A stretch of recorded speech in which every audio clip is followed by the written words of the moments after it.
Everyone, welcome back to my channel. কেমন আছো সবাই? আশা করছি সবাই অনেক ভালো আছো। প্রতিদিন ব্লগের এক নতুন ভিডিওতে তোমাদের অনেক ওয়েলকাম আর আমার তরফ থেকে অনেক ভালোবাসা। আজকে অনেক দিন পর তোমাদের সাথে একটা ভিডিও শেয়ার করছি। কারণ শরীরটাও ভালো ছিল না, প্লাস আমি একটু ব্যস্ত ছিলাম, সেই জন্য অনেকগুলো ভিডিও শেয়ার করা হয়নি। তো আজকে করছি। আজকে তো জন্মাষ্টমী, তো সবাইকে শুভ জন্মাষ্টমী। সবার দিন আজকে অনেক ভালো কাটুক। তো আজকে জন্মাষ্টমী বলছে, সেই জন্য ভাবলাম যে ঠাকুরকে একটু তালের বড়া করে দেবো আর একটু নাড়ু করে দেবো। তো সেই জন্য আমি স্নান টান করে সকাল সকাল চলে এসেছি। এইখানে তালটা ছাড়াচ্ছি। নারকেলটা খুঁজে নাড়ুটা করে দিচ্ছে তেলের কড়া, তেলের কড়া দিয়ে আবার একবারে রেডি করে নাড়ুই আনতে। তালটা প্রথমে চটকে নিয়েছিলাম আর এখন এখানে ছেঁকে নিচ্ছি। শরীরটা অনেকদিন ধরে একদম ভালো নেই, জানো তো। অনেকদিন ধরে ঠান্ডা লেগেছে, খুব কাশি হয়েছে, কাশিটা একদমই কমতে চাইছে না।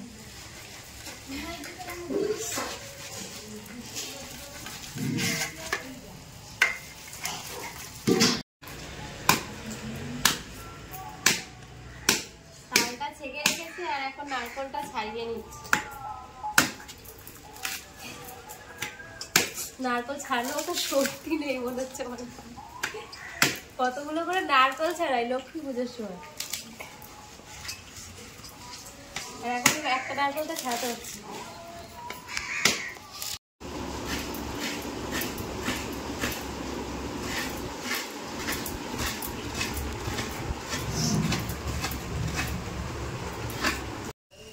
আটা এই আর চিনি দিয়ে তালটাকে এখন মেখে নেবো আমি। আর যেহেতু ঠাকুরের জিনিস এটা কিন্তু আমি লবণ ইউজ করবো।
নাড়ুটা হয়ে গেছে এদিকে আমার।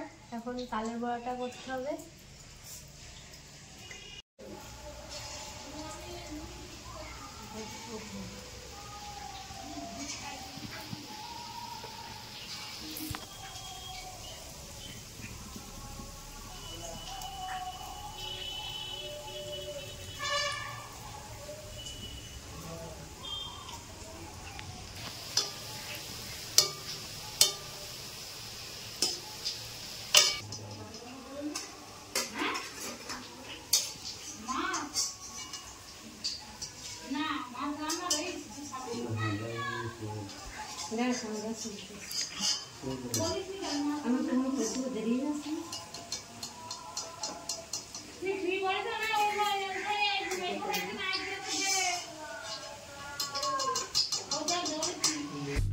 এখন আমি চলে এসেছি ঠাকুর ঘরে। আর প্রথমেই আমি এসে ফলগুলোকে কেটে নিচ্ছিলাম, তারপরে এইদিকে সবকিছু পুজোর গোছানো শুরু করব। একা হাতে সবটা গুছিয়েছিলাম। আর মা পরে এসে তালের বড়া কিছুটা আমাকে ভেজে দিয়েছিল, যেহেতু মা রান্নাবান্নার দিকটা আজকে ছিল সেই জন্যই। তো এইদিকে আমার ফল টল কাটা মোটামুটি কমপ্লিট হয়ে গেছে। তারপরে আমি সব ঠাকুরগুলোকে স্নান করিয়ে দিয়েছিলাম। প্রথমে মহাদেবকে স্নান করিয়েছিলাম, তারপরে সমস্ত যে মূর্তিগুলো ছিল সবাইকে স্নান করিয়েছিলাম। তারপর বাবা লোকনাথকে স্নান করালাম। আমি জানো তো, আমার খুব ইচ্ছা যে আমাদের বাড়িতে গোপাল নেই, কিন্তু আমি যদি কখনো আমাকে গোপাল চায় তাহলে আমি অবশ্যই গোপালকে বাড়িতে নিয়ে আসবো। আমার খুব ইচ্ছা, একদিন না একদিন আমার এই ইচ্ছাটা আমি জানি পূরণ হবে। তো আমি একদিন না একদিন সত্যি গোপালকে বাড়িতে নিয়ে আসবো। আর আমি জানি যদি আমি মন থেকে চাই তবে অবশ্যই গোপাল আমার কাছে আসবে। তো যাই হোক, আজকে পুজোর গোছাতে না অনেকটাই লেট হয়ে গেছে, কারণ তোমাদের তো আগেই বলেছে যে শরীরটা একদমই ভালো নেই। সেই জন্য আর গোছাতে গোছাতে একটু লেট হয়ে গেছে। আর তো মা এসে আবার আমাকে অনেকটাই হেল্প করে দিয়েছিল, আমি পারছি না দেখে মা রান্নাবান্না করে স্নান করে এসে আমাকে অনেকটাই হেল্প করে দিয়েছিল। লাস্টের দিকে আমাকে বলছে যে দাও তালের বড়াগুলো আমি ভেজে দিচ্ছি, তুমি গিয়ে ঠাকুর ঘরে গোছাতে লাগো। আর হ্যাঁ, আমি কিন্তু ঠাকুরকে সবকিছু দুপুরবেলাতেই করে দিয়েছিলাম। অনেকে কিন্তু আবার রাত্রেবেলাতেও দেয়, কিন্তু আমি দুপুরবেলাতে দিয়েছিলাম।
ঠাকুরকে পুজো দেওয়া আমার কমপ্লিট হয়ে গেছে। আর হ্যাঁ, নিজের মতন করেই ঠাকুরকে গুছিয়ে দেওয়ার চেষ্টা করেছি। তো যতটা পেরেছি ততটাই গুছিয়ে দিয়েছি, চেষ্টা করব যেন আরও ভালো করে দিতে পারি। তো ভিডিওটা আমি এখানে শেষ করলাম। ভিডিওটা ভালো লাগলে লাইক কমেন্ট শেয়ার করে দিও। দেখা হচ্ছে নেক্সট ভিডিওতে। ততক্ষণ সবাই ভালো থেকো, সুস্থ থেকো, টাটা।